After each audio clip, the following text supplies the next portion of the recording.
Tá chorando porque se você tem um Deus que cuida de você e jamais te esquecer, Ele sabe de tudo que você tá passando e mandou te dizer que Ele tá cuidando.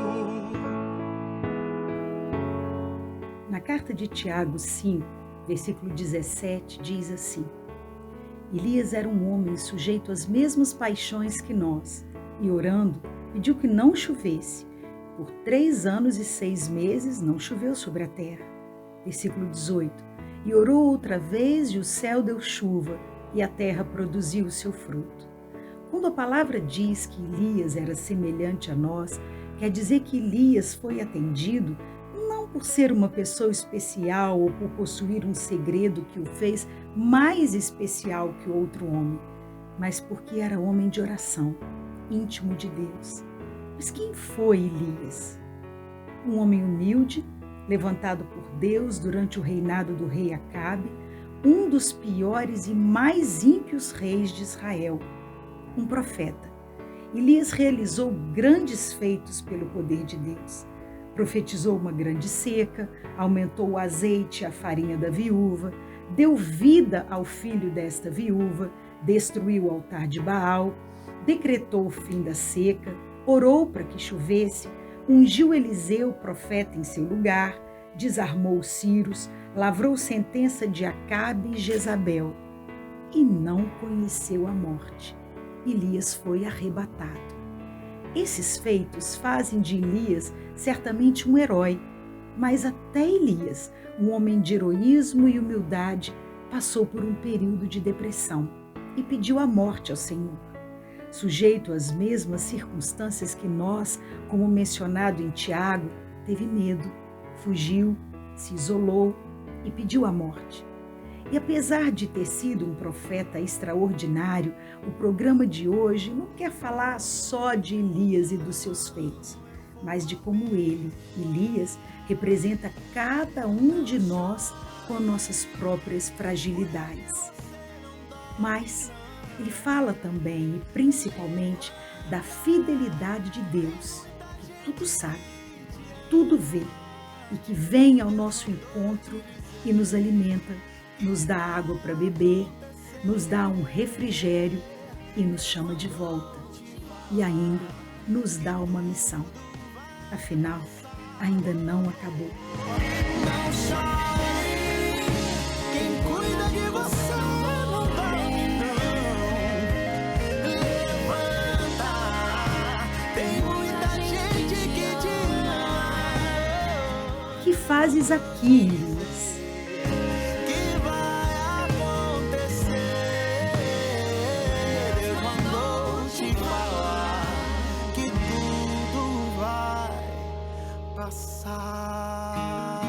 Este é o tempo do programa Buscando Jesus dessa semana.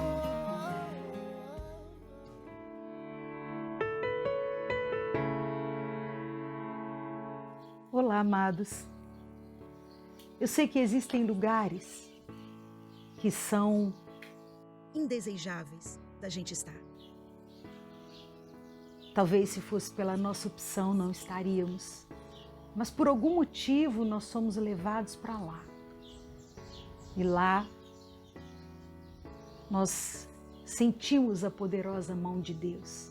E quando nós contamos isso, quando nós falamos desses fatos bíblicos, dificilmente a gente se coloca no lugar desses servos. Por exemplo, você já imaginou o que é ir para uma fornalha ardente como Sadraque, Mesaque e Abidnego foram simplesmente por não se dobrarem a um outro Deus, em adoração a um outro Deus que não fosse o Deus Todo-Poderoso? Já imaginaram o que foi para Daniel ir para a cova dos leões? Não foi agradável. Eu fico imaginando também como foi subir para o monte oferecer o filho em sacrifício. Vocês já imaginaram que isso pode ter sido a caminhada mais longa que Abraão teve? E o que não dizer do apóstolo Paulo em suas viagens? 3 viagens de navio, 3 naufrágios. Quantas prisões ele suportou? Como que deve ter sido delicado para ele, certa ocasião, descer uma muralha dentro de um cesto.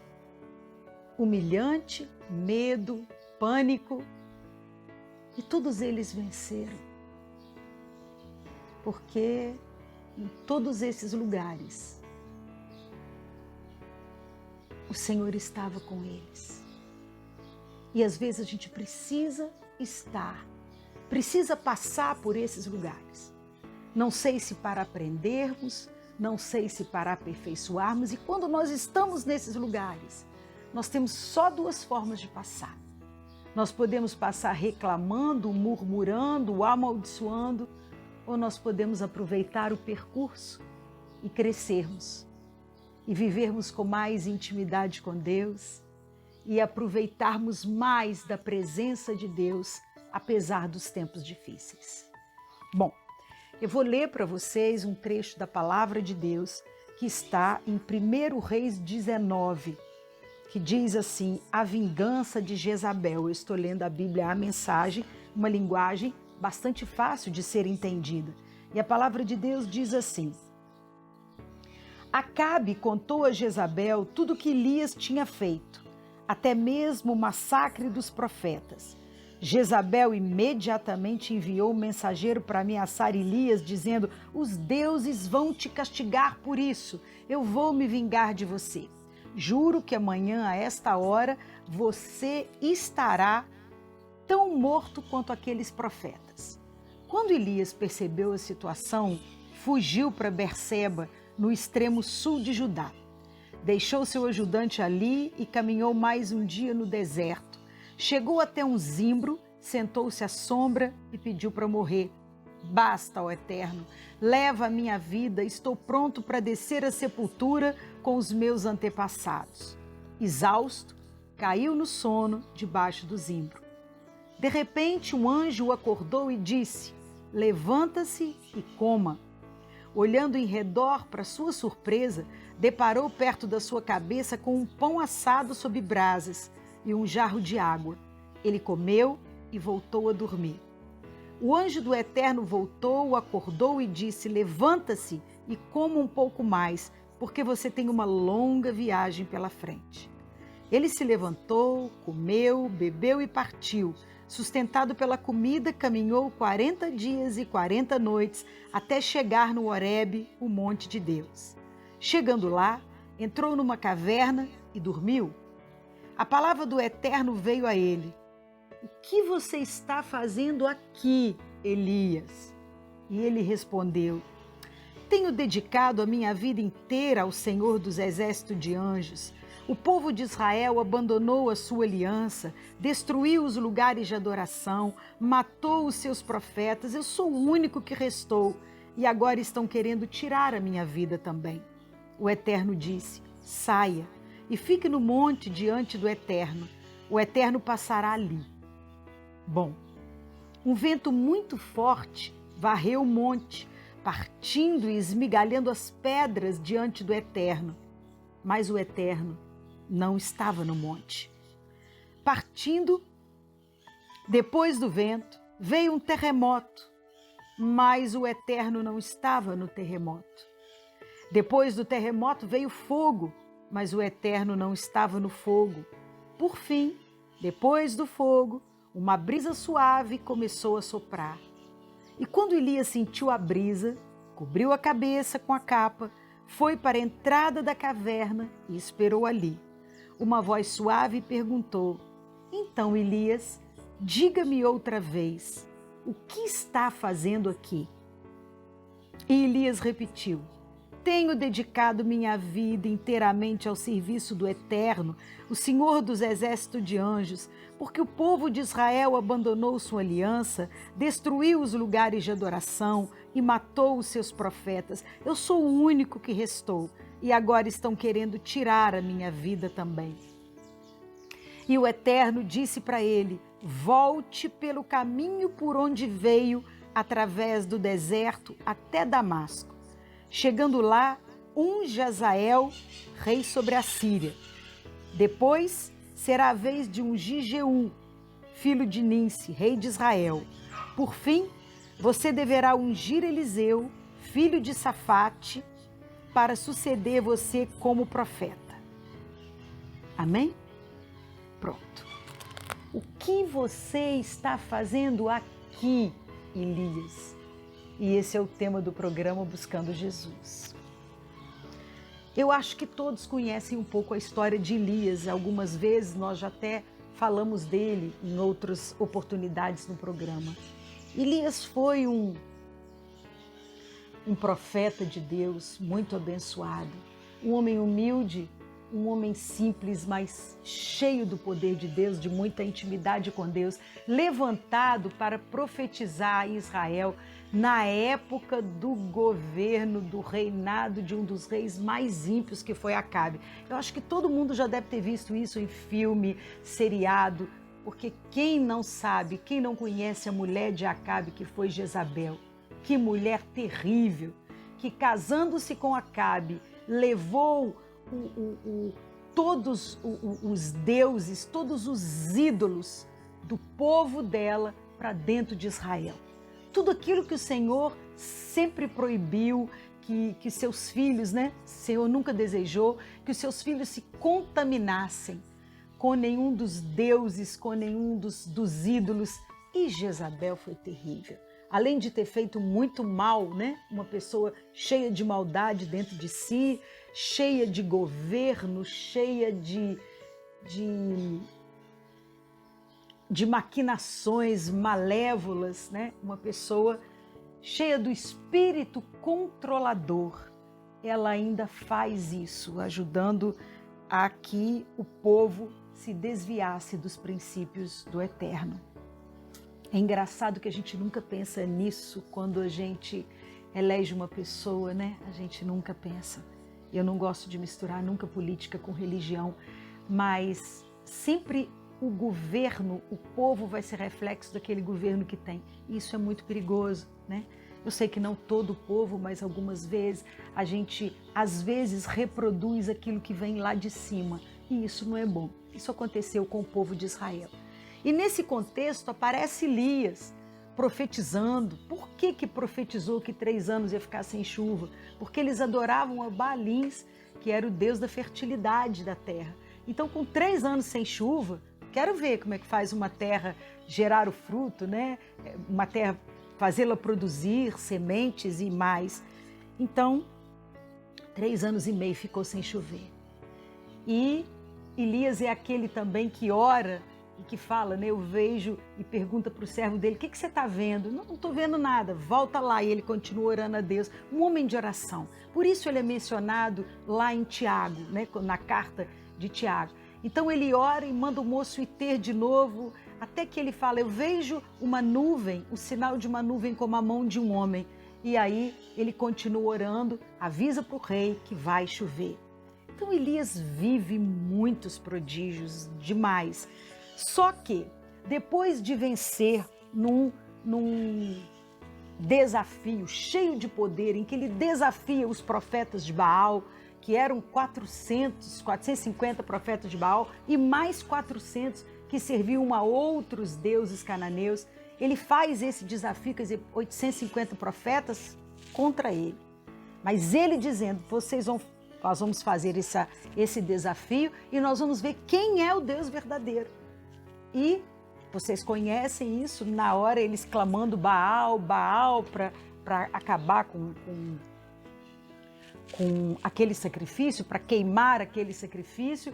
E na hora que ele chamava e não acontecia nada, Elias falava assim com eles, grita mais alto, vai ver que Baal não está ouvindo vocês. E na hora que Elias clamou o Deus vivo, antes disso ele pede para molhar o sacrifício. Ou seja, esse sacrifício deveria ser consumido pelo fogo. E olha, tem que ser mais sobrenatural ainda, porque o sacrifício está molhado. E na hora que ele ora, o Senhor vem do céu e queima o sacrifício. Deus honrou a fé de Elias e estava provado quem era o Deus Todo-Poderoso. Só que depois disso, todo o povo vem, né, pega os profetas de Baal, levam até o rio e eles são mortos à espada. E Jezabel fica sabendo disso.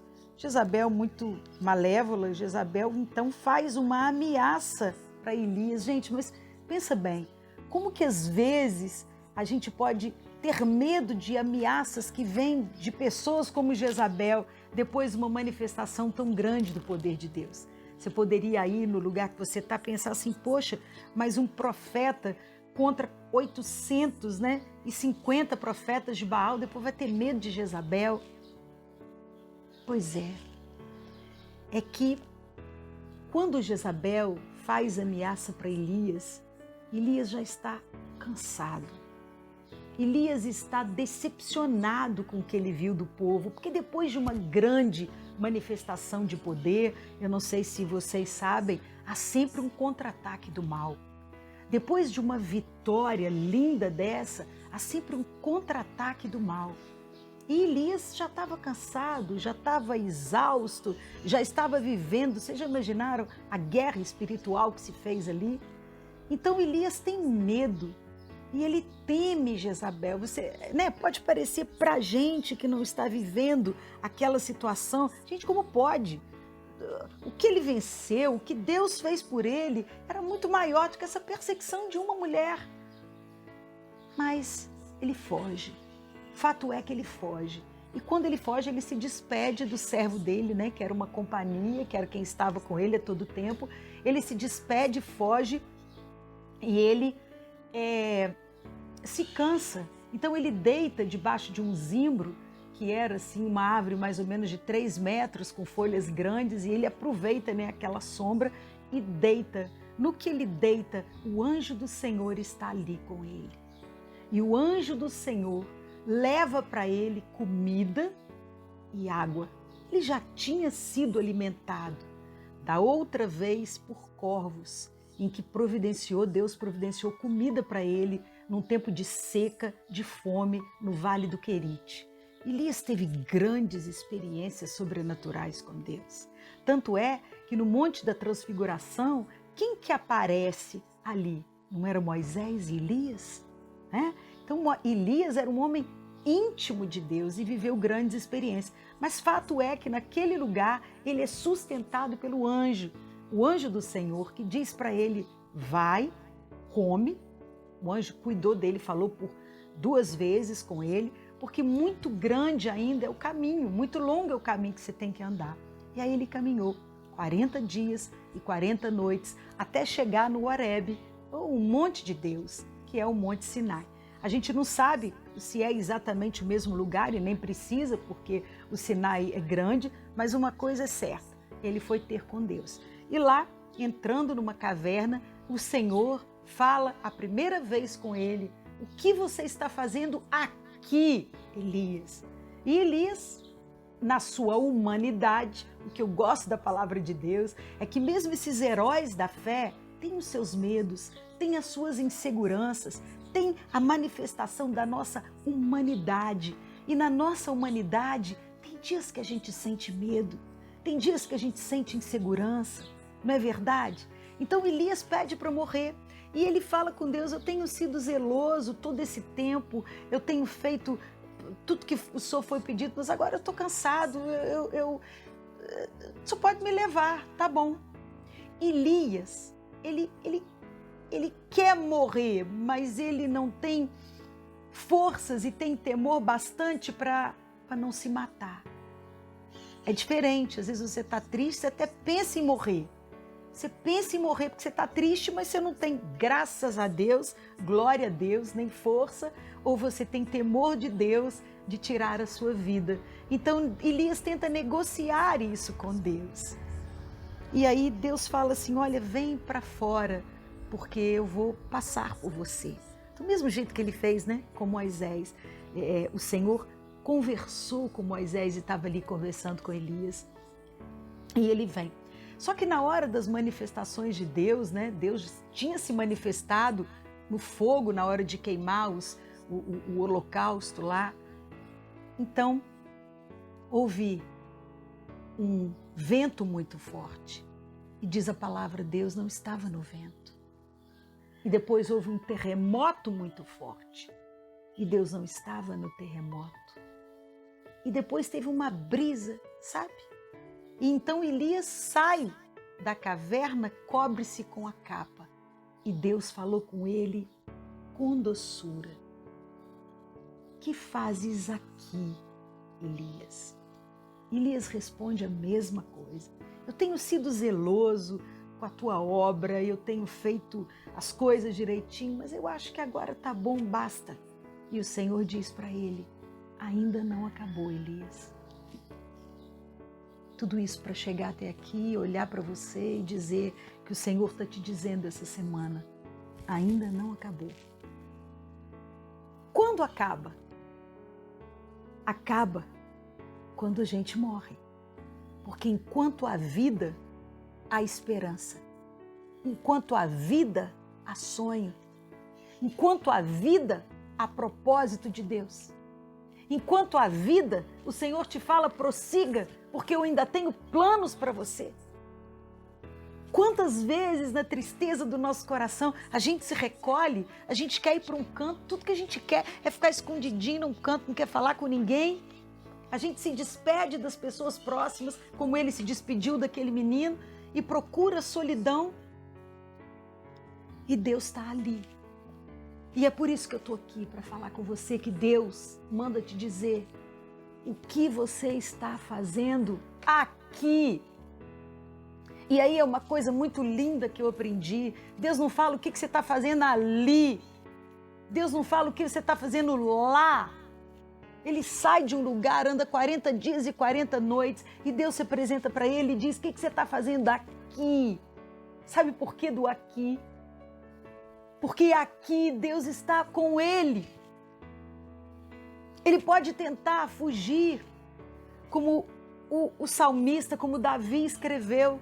Eu posso tentar subir aos céus, no Salmo 139, que se eu subir aos céus, o Senhor está lá. E eu posso descer ao mais profundo dos abismos, colocar a minha cama lá embaixo, que quando eu estiver lá, o Senhor está lá. Esse é o Deus que você ama. Esse é o Deus que você serve. Esse é o Deus que deu o Filho dele para te salvar. É o Deus que realmente, quando passares pelo fogo, ele não te queimarás. E quando passares pelas águas, elas não te submergirão. Porque ele é um Deus fiel que ama e que está com você. O que você está fazendo aqui? Porque eu estou com você. E mesmo que você tente fugir dele, fuja do propósito, ele está aqui. E ele anima Elias e ele diz, Elias ainda não acabou. Porque eu preciso que você vá. E a primeira coisa que Deus faz é providenciar uma nova companhia para ele. Fala para ele ungir Eliseu. Providencia um novo profeta para ficar no lugar dele. E dá novas instruções para Elias. E depois disso, Elias realiza ainda grandes feitos por Deus. A história é toda muito linda. E a Bíblia é toda muito linda. E quando Tiago fala que esse homem, sujeito às mesmas paixões que eu e você, orou e ficou 3 anos e meio sem chover, e ora de novo e chuva, e faz chuva. Este homem, sujeito às mesmas paixões, sujeito às mesmas fragilidades que eu e você, se esconde. Mas Deus está lá. Deus não se limita a construções. Deus não se limita a templos. Deus não se limita a lugares. Deus estava na fornalha com Sadraque, Mesaque e Abednego. Deus estava na cova dos leões. Deus está sempre com os seus. Ele só não esteve com Jesus. E foi a pior dor que Jesus teve. Quando ele diz, por que me abandonastes? Porque ali ele não podia estar. Porque ali Jesus tinha que sentir toda a dor que pesava sobre mim, da dor do meu pecado, pesava sobre você para nos dar um escrito de dívida e para vencer o mal de uma vez por todas. Fora isso, Deus sempre esteve com cada um dos seus, sem limitação de lugares. Eu queria dizer para você uma coisa que Deus falou comigo essa semana. Às vezes o seu lar é o aqui de Deus. E eu não sei aonde você está agora, porque você pode estar cumprindo um propósito num lugar que não é de todo mais agradável. E o Senhor pergunta o que você está fazendo aqui. E você pode responder, eu estou nesse lugar, e começa a reclamar. Você pode olhar para esse lugar e olhar todas as coisas ruins que ele está. Você está ali longe da sua família, você está ali vencendo um tempo difícil, como esteve José no Egito. Tudo bem que os irmãos não gostavam dele, mas no Egito não tinha nada a ver. Ele pelo menos tinha um pai, tinha uma família. Ali ele ficou no Egito, depois ele foi parar na prisão, até ser primeiro-ministro ou governador do Egito. Filho, vou te falar quantos lugares indesejáveis ele esteve. Mas há sempre duas óticas. Uma ótica que deprime, que é a ótica da murmuração, a ótica da reclamação. E existe a ótica do eu estou aprendendo. E eu poderia dizer, o que você está fazendo aqui, Felipe? E ele responderia, eu estou esperando o cumprimento das promessas de Deus. Eu poderia perguntar, Cássia, o que você está fazendo aqui? Porque ele está com você aí, onde você está, Cássia. E você responderia assim, eu estou vivendo o melhor tempo da minha vida, porque eu estou vivendo com o meu Criador. Os meus valores mudaram. E eu sou feliz aqui, onde eu estou com o meu Criador. Aleluia. Eu poderia estender esta lista com pessoas queridas que eu sei que me ouvem todas as semanas. E eu sei que a resposta de vocês pode ser uma resposta na certeza de que Deus está com vocês aonde vocês estiverem. Deus esteve em covas, Deus esteve em abismos, Deus esteve presente em fornalha, Deus esteve em prisões, Deus esteve em cestos. E agora fica a última pergunta para cada um de vocês. Agora que vocês sabem que Deus está com vocês aonde vocês estão,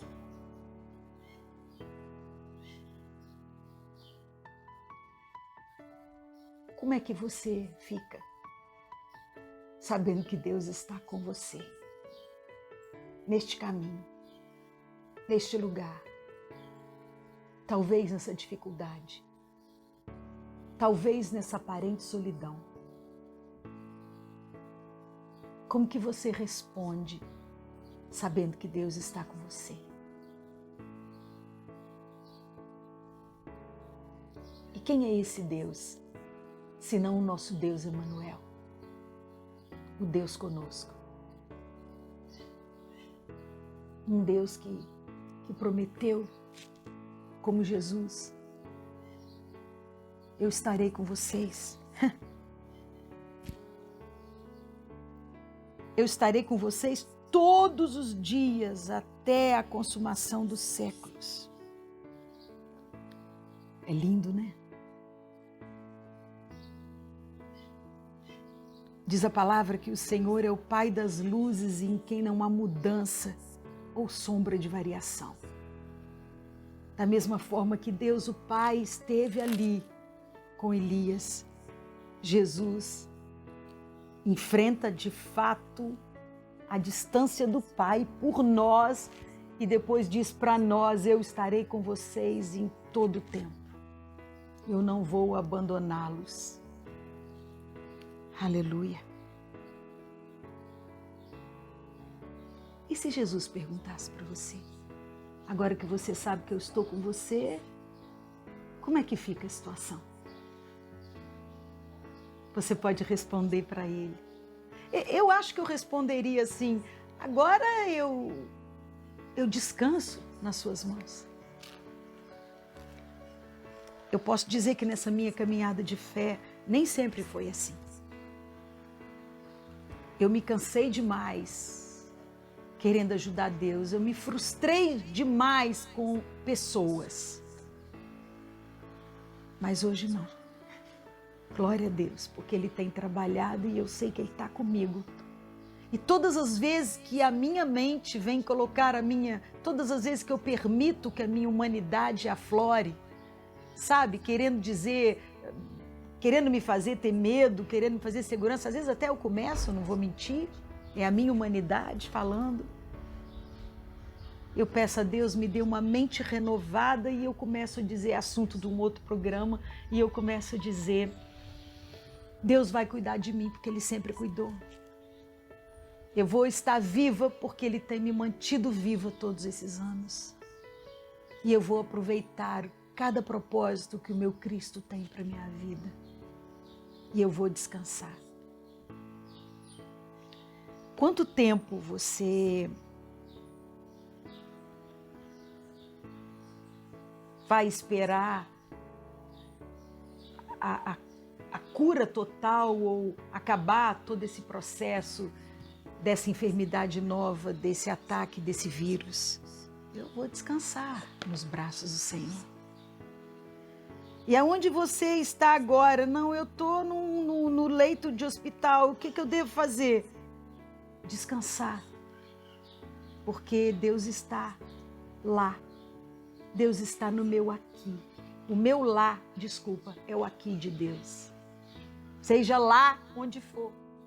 Seja lá num passeio, seja lá num momento difícil, seja lá no enfrentamento de uma enfermidade, seja lá esperando a provisão sobrenatural de Deus, Ele é fiel. Ele é fiel. E Ele sempre vem trazer uma palavra de ânimo. Ainda não acabou. Guarde isso. Ainda não acabou. Os lugares para os quais você é enviado, aproveite o percurso.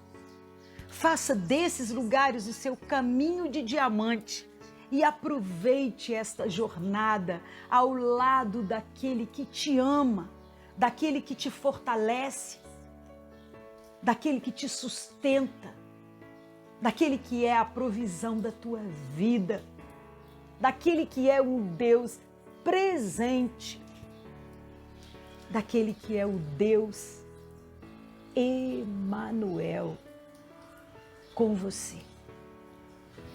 Em covas, em prisões, em naufrágios,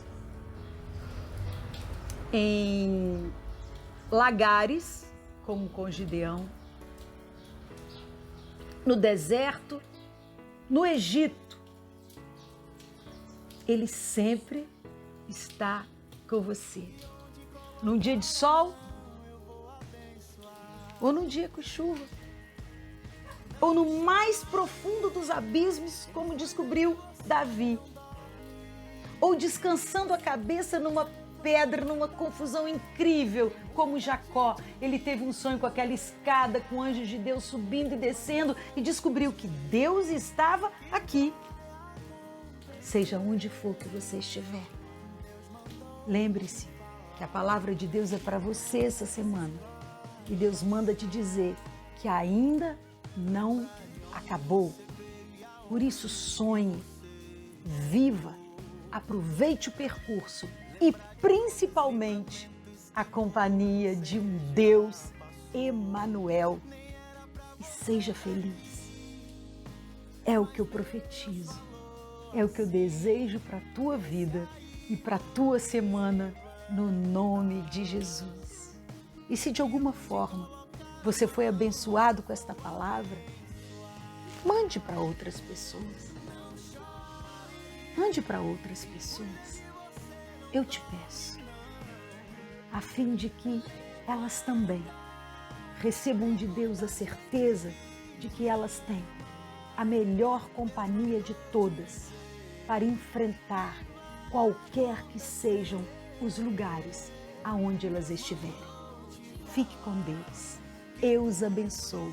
Em nome do Pai, do Filho e do Espírito Santo de Deus. Quem cuida de você não dorme não. Levanta, tem muita gente que te ama. Deus mandou te dizer que vai acontecer. Deus mandou te falar que tudo vai passar.